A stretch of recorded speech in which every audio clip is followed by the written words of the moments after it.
What is up, everybody? Welcome to the Optimal presented by FTN Network. We're here live on a Friday, and Friday means football. We're going to be doing some Week 14 lineup building using the FTN Daily Optimizer. Going to be doing some stack building, looking at some of the top plays, and taking a look at some of the projected popular plays, looking at some of the chalk for the week, maybe talking about whether we think it's good or bad chalk or whatnot. But hopefully you are all having a great Friday to start the day. Hopefully you're looking forward to a good weekend as well. Again, Week 14, moving through the season, but again, with that extra week in the NFL, we have plenty of time left. So if you're looking to hop on over at FTN Daily, we have plenty of packages that have discounted prices, and you can use promo code KMER to get 20% off. If you guys are in the comments or in the chat section on either YouTube, Twitch, or Twitter, feel free to leave a comment below, and I can take a look at those. If you're on YouTube or Twitch, I can actually pull the comments up to the screen directly. So if you want to go ahead and do that, we can get the screen, the questions on the screen and talk about those live. If you're watching this on YouTube, please like and subscribe. We are looking to add more followers, more likes to the channel over there, and you helping us out with that really enables us to do that stuff. So appreciate all the support over there. If you're watching this on Twitter, feel free to share or follow on Twitter at KMERDFS is where you can find me. But without further ado, let's run the intro, and then we'll hop into the optimizer to take a look at Week 14. Every day, DFS players set out in search of the perfect lineup. Great Scott! To help you craft the best lineup in the land, FTN's Kyle Murray is here to take you through one of the most powerful tools in the DFS world. That's what I do. I drink and I know things. It's The Optimal with Kyle Murray.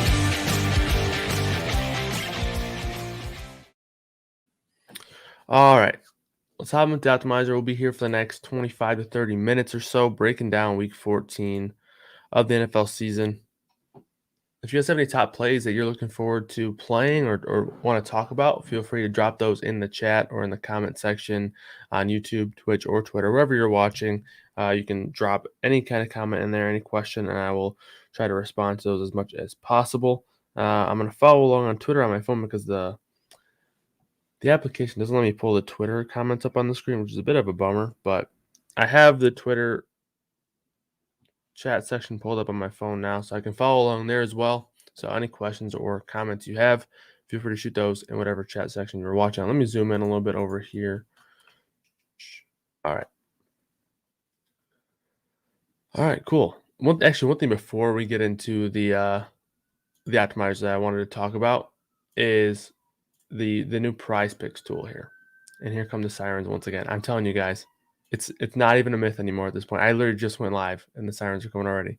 I think they stopped actually, but the prize picks tool is a pretty cool spot. We have a deal with prize picks, and now Jeff is able to put his projections and compare them to the prize picks lines over there. And you can get direct inputs, or I guess predictions, based on what kind of bets are looking the most likely to hit based on Jeff's projections. So you can check this out by his edge rating here. You can compare the projections, and you can actually get ranks as well. So the ranks are going to tell you which ranks are best based on what particular category. So highly recommend using this if you're looking over at Prize Picks. Prize Picks is a super unique site. It's like prop bets, or it's kind of like parlays where they have flex plays or power plays. The flex plays, you're able to get a couple wrong and still cash. For example, if you have a 5-leg parlay and you go 5 for 5, you get 10x your entry. But if you go 4 for 5, you get 2x. And then if you get just 3 for 5, you're still getting 40% of your money back, which is obviously much better than a parlay on a sports book. If you go 3 for 5, you get $0 back. If you go 4 for 5, you get $0 back. But on Prize Picks, if you go 4 for 5, you'll still get double your money. So plenty of ways to find unique edges here at Prize Picks, and it's really fun.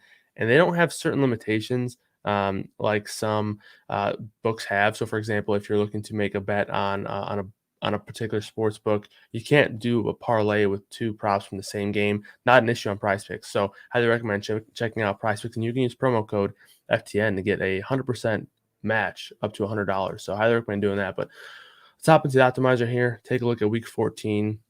Again, going to go through some of the top plays here, and we're going to start with looking at the ownership here.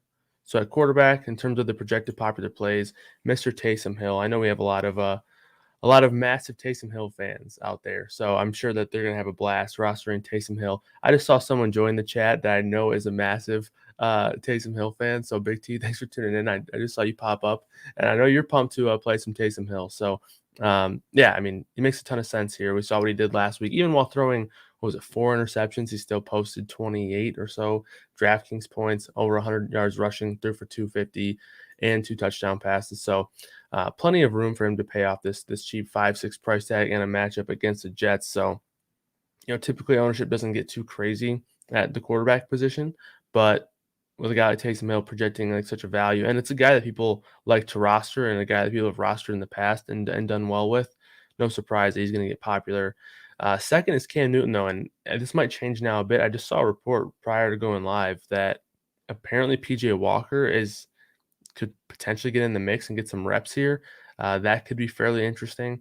Obviously, that would hurt Cam Newton's value. I'm not sure what kind of situation they would be working with there in Carolina, but overall, in a matchup against Atlanta, I get the interest in Cam Newton.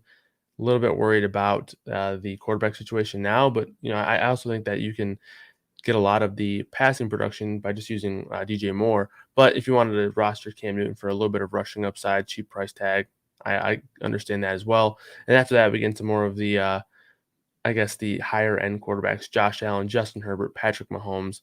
Again, not a ton of ownership on these guys because, again, quarterbacks don't really get a lot of ownership just in general. But they're all pretty strong plays here. Josh Allen in the highest team total and game total of the slate. They're second in team total, highest game total, 53.5, I believe, last I checked. That's like 5 points higher than the next game. So a lot of attention should be on this Buffalo and Tampa Bay game, whether it be with the quarterbacks or with some of the skill position players. But overall, just a pretty good spot. Herbert's pretty interesting this week. Keenan Allen is currently questionable. I would say he's highly questionable after he tested positive for COVID. Mike Williams is also going to be questionable as he was a close contact, but so that's obviously a situation to monitor. But if you think about those guys being out, or maybe just one of those guys being out, it might hurt Herbert a little bit, but it also makes some of the stacking, I guess, components more valuable in terms of how cheap they're going to be. And we obviously know Herbert is such a good quarterback. I think he could get it done with maybe a little bit of a weak talent on the outside compared to what he has most weeks. But you still have Austin Eckler there, who is going to be a great asset as a pass catcher as well. So I think Herbert's pretty interesting regardless of who's there, especially if just one of those guys are out. And then you have maybe just Mike Williams there and one of Guyton or Palmer as interesting stacking options. So we'll talk about that when we get to the stacking function here. But that's just an injury spot, or I guess not even an injury, but an injury report thing that I wanted to touch on. Patrick Mahomes, Russell Wilson, Dak Prescott, Tom Brady, those guys are the rest of the quarterbacks over 6%. They're all projecting decently well. Tom Brady's projecting the worst amongst these top-end quarterbacks just because he's a little bit expensive and the matchup's not great. But, I mean, when you think about the matchup for Buffalo, it was what? Probably 11 or 12 weeks of a sample with Tre'Davious White in there. I mean, he was one of, if not their best defensive players and one of the better cornerbacks in the NFL. So taking him out of the equation, obviously going to change things for Buffalo. And it's Tom Brady. Like, I'm not overly concerned about any matchup, really. And if anything, a close game, a competitive game, I think could actually mean for more upside for Tom Brady. So he's someone that I really like a lot. Russell Wilson and Dak are two quarterbacks that I really like a ton this week. Dak is a little bit of a narrative thing, but it's also just a matchup thing. Washington's 31st in pass DVOA. They're 26th in yards per pass attempt allowed, and they're 32nd in overall points allowed to the quarterback, fantasy points, that is. So great spot for Dak matchup-wise. Divisional game should be a competitive one, but now you consider the fact that Zeke hasn't had 15 or more carries since week 8. They've been intentionally limiting his reps, and now Tony Pollard is going to be a game-time decision. He tore something in his foot. That doesn't sound great to me. I mean, if he sits here, hard to imagine they give the ball to Zeke 30 times or 25 times, maybe even 20 might even be a stretch at this rate. So if that's going to lead to more pass attempts for Dak Prescott, which it's not like he can't do it. I mean, he did it all of, the last, I don't know, year and a half prior to this season. I know he got hurt halfway through last season. I think a little bit before halfway through last season, but obviously in 2019 as well. So we've seen him do it a ton. I don't think they have any issue letting him drop back and throw the ball 40 plus times. So if that's going to be a spot where they finally do that consistently, we might see their, a pretty high upside game. It's not like the matchup doesn't propel that, right? It's a great matchup for the passing game. So really like Dak and his pass catchers this week. That's probably going to be one of my favorite stacks of the week, actually. And then Russell Wilson as well, another team dealing with some running back injuries. Alex Collins has an ab injury. He's going to be questionable. Obviously, we know Chris Carson's out for the year. Adrian Peterson stepped in last week, got 11 carries, scored a rushing touchdown. Sounds like he's not going to be able to play either. He's on the practice squad right now, so he's not even on the injury report. So I don't even know what's going on there, but all reports show that he's not going to play this week. So Travis Homer, I believe he's out as well, or at least questionable. So you're left with maybe Alex Collins, a banged up Alex Collins, DJ Dallas. I mean, it's a good week to, let Russ cook, I guess. I mean, I know we say that every single week and every single year, right? It's all we want as a fantasy community. We just never get it. But it is something that I'm pretty interested in. But as for running back, taking a look at the chalk, Austin Eckler, Josh Jacobs, Antonio Gibson, Leonard Fournette, Eli Mitchell, that will change. It sounds like he's not going to play. And Javonte Williams projecting for 20% or more. It'll be interesting to see where the Eli Mitchell ownership is distributed to because, again, like I mentioned, it sounds like he's not going to play. Saw a report yesterday that Jeff Wilson is in line to start right now if Mitchell doesn't play. But just the fact that they said, he's in line to start doesn't bode well for Mitchell, who's in the concussion protocol and is also dealing with a knee injury now. So obviously things can change. It is Friday, so we should get a more distinct report on that here as the day goes on, but we'll figure that out as we go. That's important news to follow, though, especially since he's projecting as such a popular play. But Eckler at the top, he makes sense. Obviously, you could probably project an increase in the passing game with Keenan Allen and Mike Williams potentially out. Sounds like Keenan Allen's more likely out than Mike Williams. Does sound like Mike Williams has a pretty good shot at playing. Keenan, not so sure about since he actually tested positive. Williams was a close contact, and he tested negative, I believe, twice already. And I guess they said his close contact was on Monday, so he has 5 days to clear all the protocols and all that stuff and then be able to play Sunday. So it sounds like he has a really good shot at playing, Mike Williams, that is. So I have him projected in. I have Keenan Allen projected out. So with that being the case, Eckler does get a nice little boost there in the passing game. That's obviously going to help his fantasy production. Josh Jacobs, same deal. He's getting an increase with Kenyon Drake out. I mean, if you're going to be able to get Josh Jacobs with the rushing upside that he has and now add on more stable pass game work as well, it's really interesting. I mean, this is a matchup that Javonte Williams just destroyed in last Sunday on Sunday night. So I like Josh Jacobs a pretty good amount. I do think he is pretty good chalk, but there's a lot of good plays in that mid-range. Gibson's one of them. Javonte Williams is one of them. Leonard Fournette is 7,400. He's up at 22%. That's a lot of ownership on Leonard Fournette. I mean, I get that he's been really, really good recently, but this is still a team that likes to throw the ball a whole lot. And I know he's also involved in the passing game, but we have plenty of options up at the running back position. So I wonder how much of Leonard Fournette I'll actually get to. Like comparing Fournette to Joe Mixon, who's also questionable with an illness. I'm not sure. I think I actually prefer Mixon slightly there. But all right, Javonte Williams, I guess we can talk about him a little bit. 21% projected ownership. I do have Melvin Gordon projected in right now, and I think that would actually lower his ownership if he's officially ruled in. But I mean, even if Gordon plays, I'm gonna be projecting a pretty solid role for Javonte Williams here. I mean, I just think he earned it, and I think that even if you go back to a world in which we're in, I don't know, week 4 or 5 or whatever, where these guys are splitting it 50-50. At points during the year, Melvin Gordon kind of not pulled away, but got a slight edge in terms of the work. I would be very surprised if that's the case ever again. Javonte Williams looked really good on Sunday, and he's looked really good all year. He just hasn't really got enough touches there. So, again, even if we go back to a point where it's a 50-50 split matchup against Detroit, I think they'll be able to run the ball a ton here with Vegas projecting them to win this game. So, I think it's a really good spot for Javonte Williams, whether or not Gordon plays. Obviously, it's a much, much better spot if Gordon sits, but Again, I think if he plays, the ownership will fall on Javonte Williams a bit, and that can make him interesting as well. I still think he'll have some ownership one way or the other, but again, I just like him either way.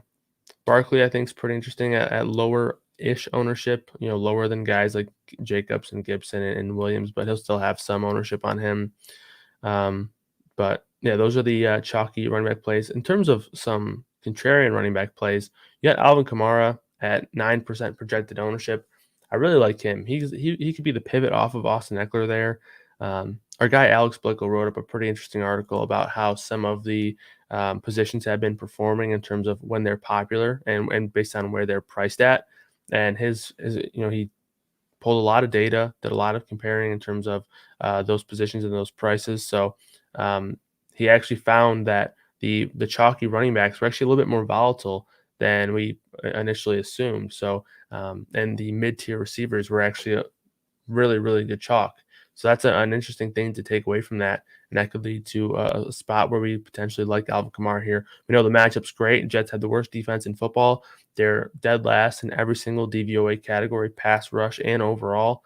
They're 32nd in DVP for the running back. So it's a really good spot for Kamara. Potentially no Mark Ingram. I'm pretty sure Mark Ingram is ruled out. I believe he tested positive for COVID as well. I think he has a small chance to play, but it doesn't sound overly likely.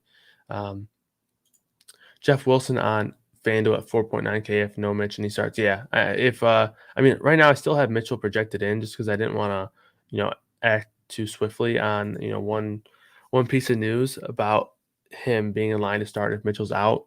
But it doesn't sound great for Mitchell. And yeah, if Mitchell's out, Wilson would be a very, very good play.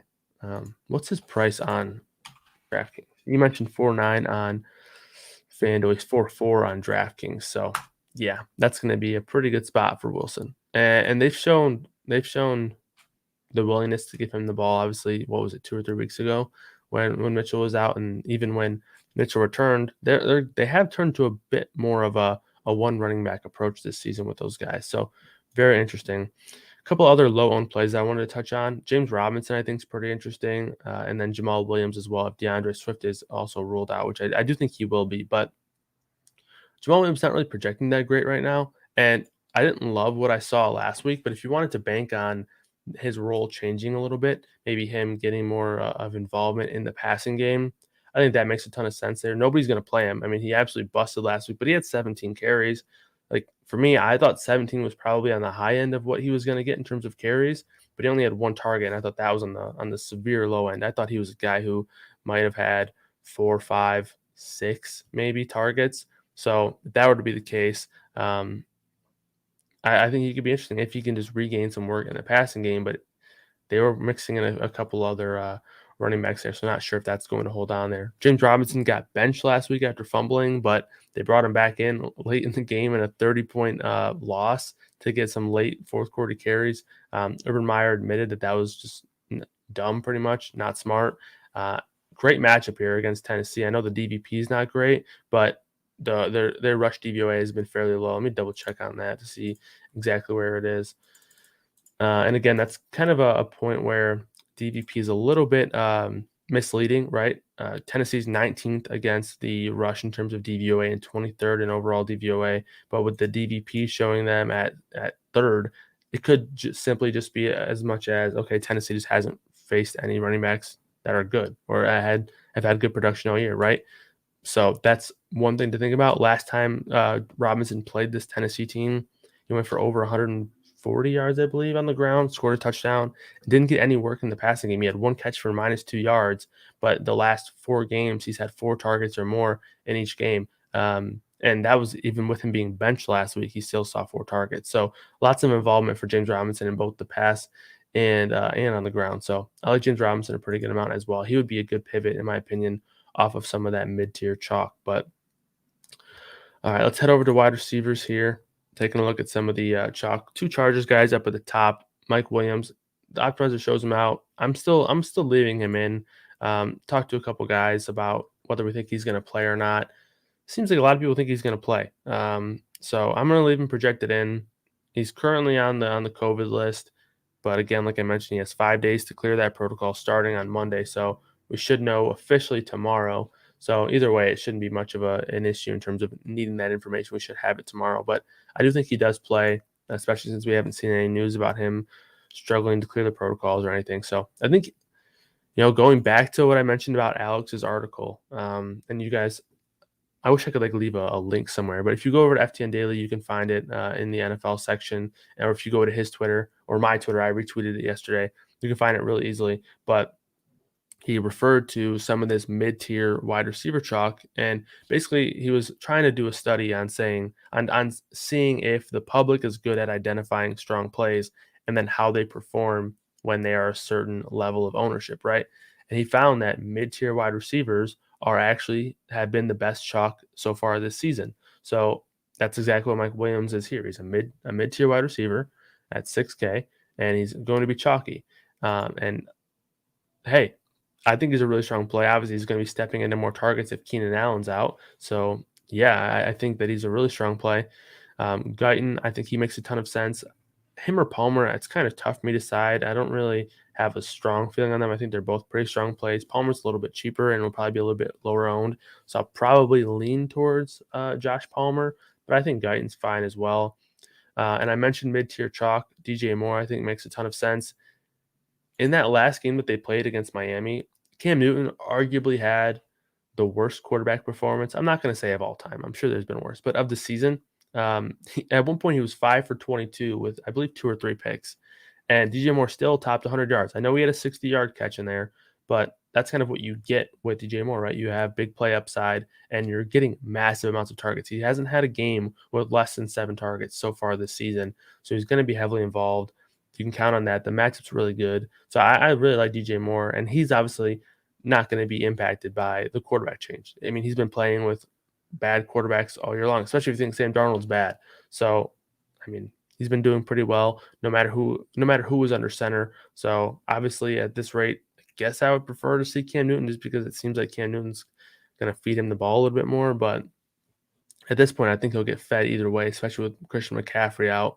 So he makes a ton of sense. I like Diggs a lot. Tyreek Hill, obviously, those are the two players over 8K that people are going to be playing a ton of. But DK Metcalf's the next name I want to touch on. I really like him a lot as well. If you didn't like the ownership, you could just play Tyler Lockett for sub 10%. But either one, I think, are really strong plays there. As for tight ends, it looks like Jared Cook, James O'Shaughnessy are going to be the popular value plays of the week. O'Shaughnessy did pretty much nothing last week, but I mean, going back to him here, he should be in line for some targets with Dan Arnold still out. Jared Cook should be in line for some more targets with Keenan Allen out, but I don't know if I love Jared Cook. I mean, the 12% is not bad. It's not like Foster Moreau from last week where he was projecting for like 30%.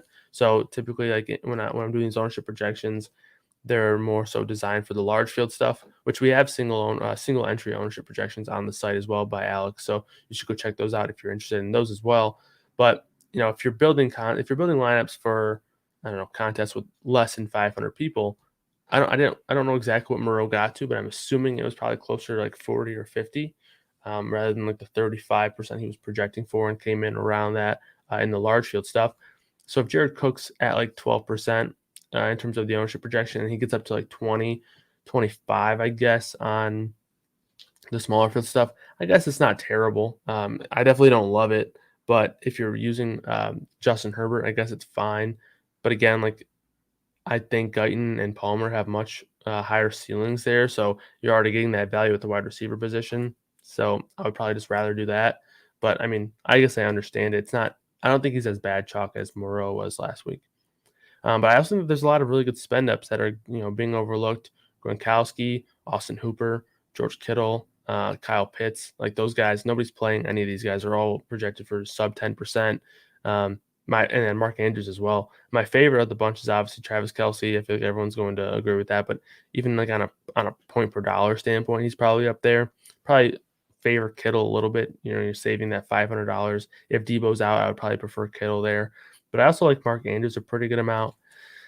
And then the last sort of cheap-ish tight end that I want to point out is Gerald Everett. Like him a pretty good amount, 3,500. Again, his targets have continued to climb up there with the return of Russell Wilson. So he's someone that I like a lot. But all right, that's it for the positional stuff. We're not going to do anything for defense. That doesn't matter a whole lot. But we're going to break down the stacking here because I want to touch on some stacking situations with Mr. Taysom Hill himself. So obviously, we've been doing this process for the past 13 weeks, and I've never ran into a situation where I didn't want to stack a quarterback up. There've been a couple times where if I played Lamar, even this season, I've always wanted to pair him up with a receiver. I guess that changes a little bit this week with Taysom Hill. I don't think you necessarily need to pair him with somebody. Again, I still think I prefer to pair him with somebody, but now you come into the question where who do you want, and I guess which scenarios do you want certain players, and then the limitations, right?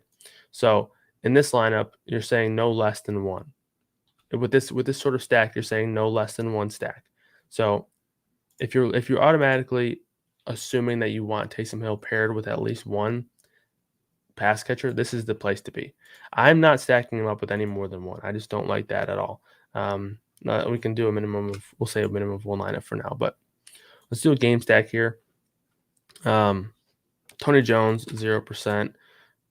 Nick Vannett, 0%. Juwan Johnson, 0. Honestly, the only guys that I'm really interested in stacking them up with are Traquan Smith and Alvin Kamara. Those are the only ones. In terms of bringbacks, it's basically just Elijah Moore. Maybe a little bit of Tevin. No, not playing Tevin Coleman. Maybe a little bit of Jameson Crowder, but mostly just Elijah Moore. So this is kind of what the stacks are looking like. You're playing one player paired with Taysom Hill, preferably Kamara or Traquan Smith. If you have a better feeling on Marquez Callaway, that's totally fine. Feel free, but that's not for me. So it's going to be just Traquan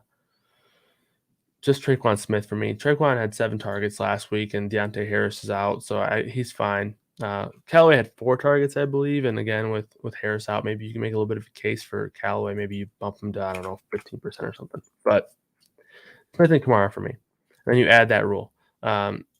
So then now, if you wanted to do something a little bit different, you can go to the legacy stacking here, and let's say you're stacking. Let's say you have a different feel on the Taysom Hill stack, and you wanted to stack him at times with 0, right? So let's say no less than 0. So it's going to say 0 at times, right? But I'm actually going to say no more than 1. No more than 1 of, what was it, Kamara and Traquan Smith. And then I guess we'll throw in Callaway there. So this is saying that we're not going to have any more than 1 with Kamara and Traquan or Callaway.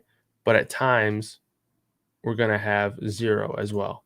So it all depends on how you feel about the position and about Taysom Hill in general. But for me personally, I still like to pair him up. I don't know if I'm dead sold on him and Kamara being a great correlation. So then I'm kind of stuck with like Traquan Smith and maybe Marquez Callaway. But it all depends on how you feel about the entire situation, right? And the reason why it's important to talk about having those 2 different stacking options is because you can kind of use them in different ways. So like I mentioned, if you wanted to say, okay, use no more than one of those guys. So at times we're going to have 0. At times we're going to have one of these 3. But not all the time we're going to necessarily demand a stacking partner there with Taysom Hill, which I do think makes sense because, again, he has a lot of rushing upside, and I don't necessarily know if he correlates very well with Kamara. And I just don't like the receivers here. I mean, it's a really good matchup, so don't hate it. But overall, not overly sold on the Taysom Hill full-on stack.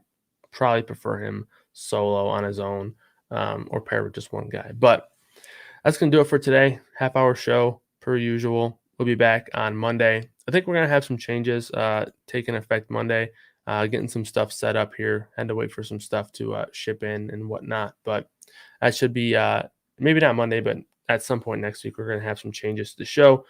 Appreciate you all for tuning in this week. And again, shout out to our guy, John Kelly. He came on the show on Wednesday after taking down the Millie Maker on Monday night. He chopped it 3 ways for $387K. And then he had the tiebreaker for the live final for the Tournament of Champions last night, and he won that. So that is a massive seat. I think you can win $2.5 million or something like that. I don't know. A lot of money for Mr. John Kelly. So I wish him the best of luck, and huge congrats to him and his family on that. Love to see a good dude like that pull out that awesome win. So, all right, back Monday. We'll see you guys later. Have a good weekend. Cheers.